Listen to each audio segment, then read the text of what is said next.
حضرات محترم، میں آپ کو قرآن کریم کی آیات کا انتخاب سنا رہا ہوں۔ سورہ حدید 28واں پارہ ہے۔ آیت کا ترجمہ سناتا ہوں۔ اللہ کسی اترانے والے شیخی باز سے محبت نہیں کرتا جو آپ بخل کرتے ہیں اور لوگوں کو بھی بخل کا حکم دیتے ہیں۔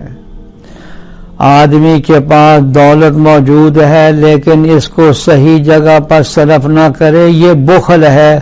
یہ ایسی خراب چیز ہے کہ بہت سی دوسری برائیاں جیسے خیانت، بددیانتی، بے مروتی، حرص اور اسی قسم کی دوسری عیب کی باتیں اسی سے پیدا ہوتی ہیں۔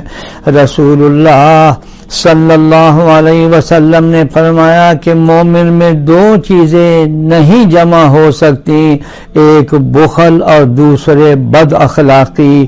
حضور صلی اللہ علیہ وسلم فرماتے تھے کہ خدا بند کریم کسل مند، سست اور بڑی عمر، قبر کے عذاب اور زندگی اور موت کی آزمائش سے تیری پناہ مانگتا ہوں۔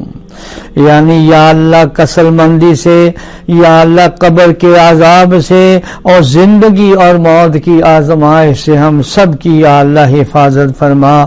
جو آدمی دولت جوڑ جوڑ کر جمع کرتا ہے اور اسی میں دل لگائے رہتا ہے، قرآن نے اس کا عجیب نقشہ کھینچا ہے۔ یہ 30ویں پارے کے اندر اللہ نے فرمایا، جس کا ترجمہ یہ ہے کہ الذی جمع مالا وعددا، جس نے اکٹھا کیا مال کو اور دگنا کیا اس کو، اور سمجھتا ہے کہ اس کا مال اس کو ہمیشہ زندہ رکھے گا، ہرگز یوں نہیں، وہ ضرور دوزخ میں ڈالا جائے گا۔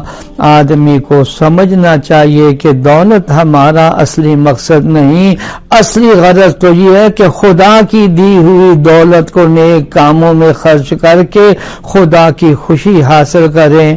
دولت کا شکر یہی ہے کہ اس کے ذریعے سے دین اور دنیا کی کامیابی حاصل کی جائے۔ اللہ ہم سب کو صحیح سمجھ عطا۔ سوشل میڈیا پر سب سے قدیم اور سب سے ریلائبل برانڈ درسقرآن.com